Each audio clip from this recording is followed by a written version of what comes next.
Hello there and welcome to Market Monday. It is November 17th.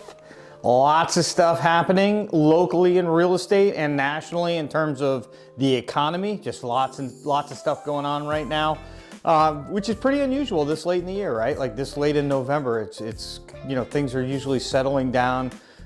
People are getting in holiday mode, but you know, the shutdown has ended and people are coming back to work, and it just seems like there's so much pent-up demand out there in terms of real estate. We see the slightest moves in interest rates and you know, people really start moving, and there's lots of conversations now about a 50-year mortgage and what that could do. And there's interest in it, like I'm seeing grassroots interest in it to get lower payments, to get people carried through to a situation where the interest rates come down and they can refinance later on. I had somebody talking to me this morning about portable mortgages, meaning you sell your house, you have a 3% mortgage, you go buy something else, you take your 3% mortgage with you to the new house, and how that could transform the industry. So there's lots and lots and lots going on, but let's get into the numbers for the week. How's the market doing? But before we do that, take a second, hit that subscribe button, smash that notification bell, and then you'll be notified every Monday when we drop Market Monday.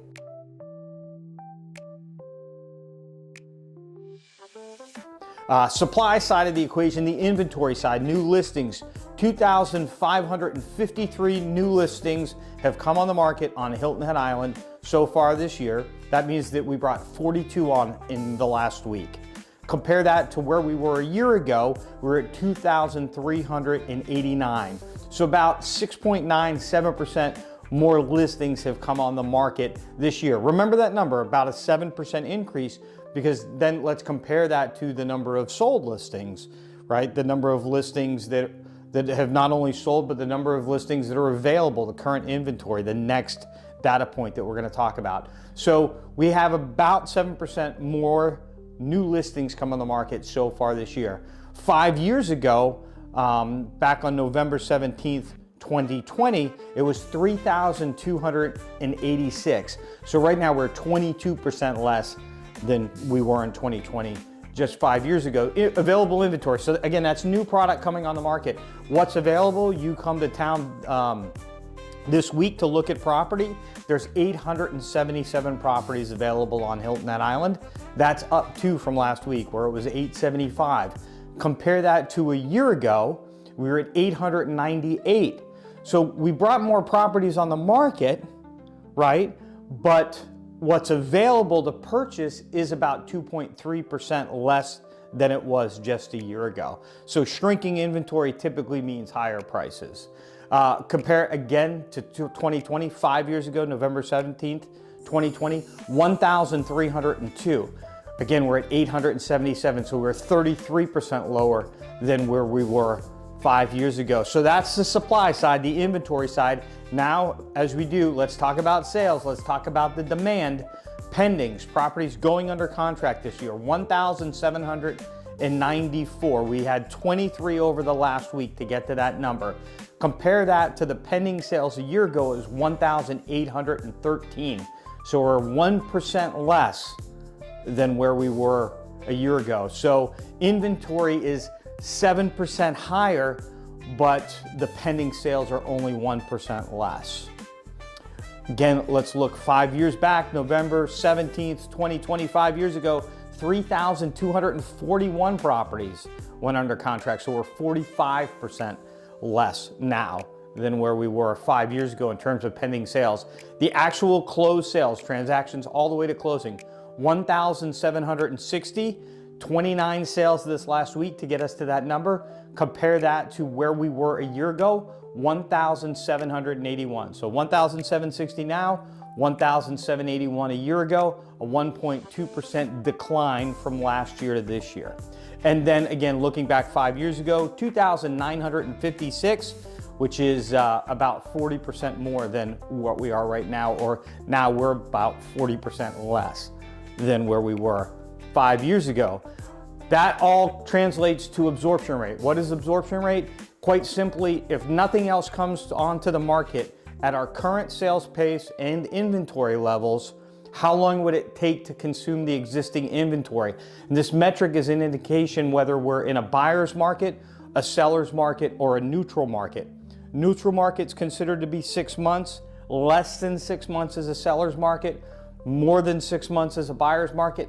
And of course, on the extremes, so if we're at 1 month, it's a very strong seller's market. If we're at 12 months, it's a very strong buyer's market. Make sense?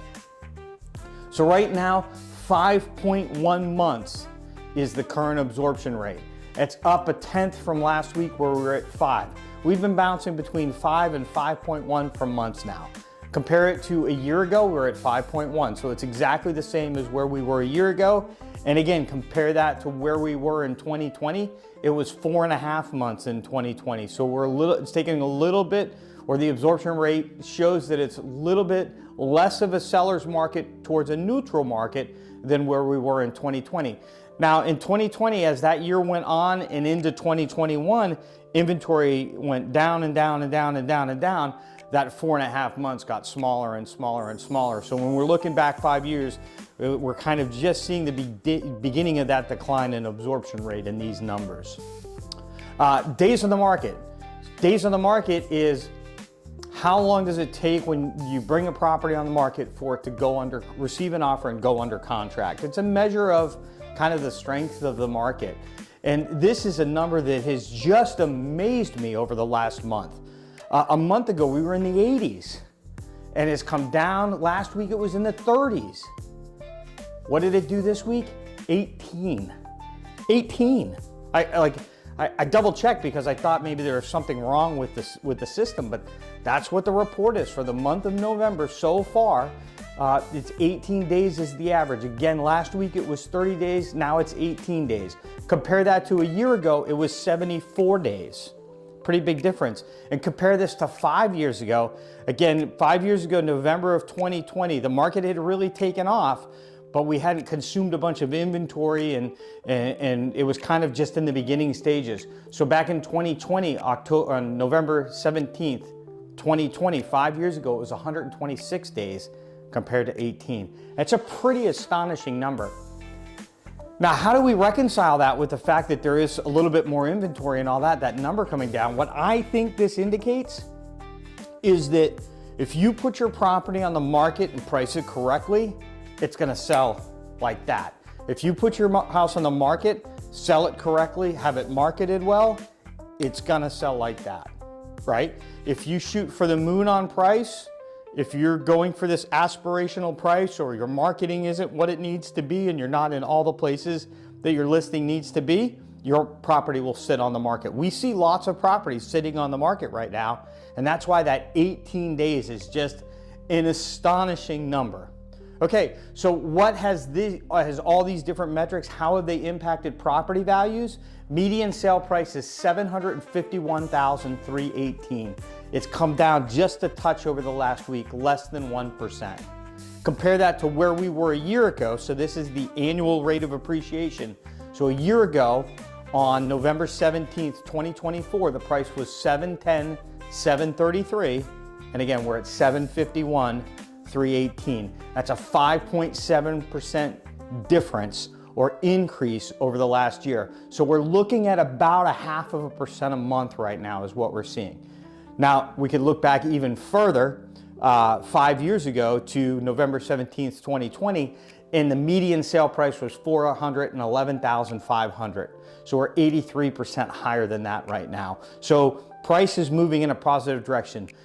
It's unfortunate, but many folks over the last couple of years have said they're gonna wait for interest rates to come down, right? That was the plan. They don't want a 7% interest rate, they want a 3%, so they're gonna wait for interest rates to come down. But the problem is last year prices went up by 5 and 6%, and this year prices are going up by 5 and 6%. So to save that 4%, they're now gonna have to pay 12%, 10, 12, 15% more for the property to save 4%. That's the issue.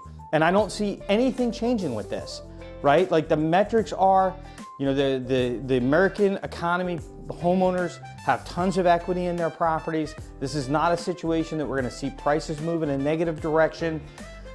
Sales have certainly slowed down over the last couple of years, there's no doubt about it. But the balancing factor is, so has inventory stayed low. And because inventory has stayed low, the market has stayed in balance, and we've seen this kind of 0.5% average monthly appreciation has held on for the last couple of years. And I don't see anything changing with that, except for when interest rates come down, we're gonna see a lot of properties come on the market, and as people sell those properties, they're gonna buy the next property. So I think we're getting ready to see a market that has a lot of activity as our interest rates adjust down. And I truly believe more than ever that interest rates are gonna be coming down. I'll talk about why in a second. So to wrap it up, inventory on Hilton Head is down about 2% year over year. Closed sales are down 1.2% year over year.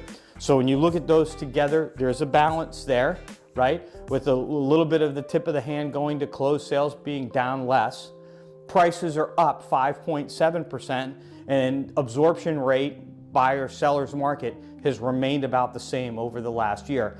If you're a seller, just pay attention to what the decline that we've seen over the last couple of months in terms of days on the market. What does that mean? Like, understand what that means. And it means, again, if you're gonna bring your house on the market right now, market the hell out of it, but you gotta price it right. It's a market of haves and have-nots. You're either priced in the market and you're getting activity and you're gonna sell, or your house is on the market, right? It's listed and it's on the market, but it's not really in the market because it's not priced or marketed correctly. Really pay attention to that if you're a seller. If you're a buyer, you know, this information is what I've been saying for years now is happening with the market. Like, every month that you wait, you're paying 0.5% more, right? So how long are you gonna wait for interest rates? Lock in at today's prices and then refinance.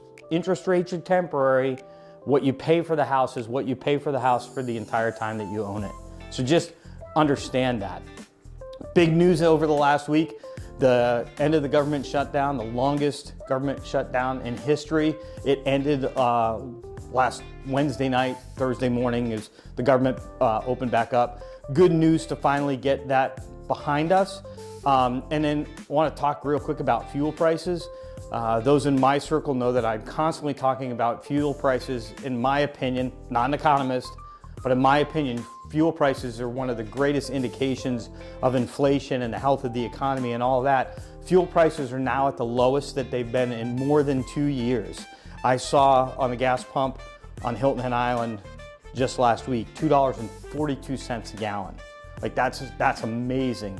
Amazing, amazing. So that's an indication, I believe, that inflation is in fact coming down, and that will translate through the economy in the coming months as that continues to happen. So inflation coming down, and we know unemployment is going up. Like, we all know of the layoffs and everything that's happening for many reasons, including AI. You know, AI is taking out a lot of jobs. So, and so we know those two things.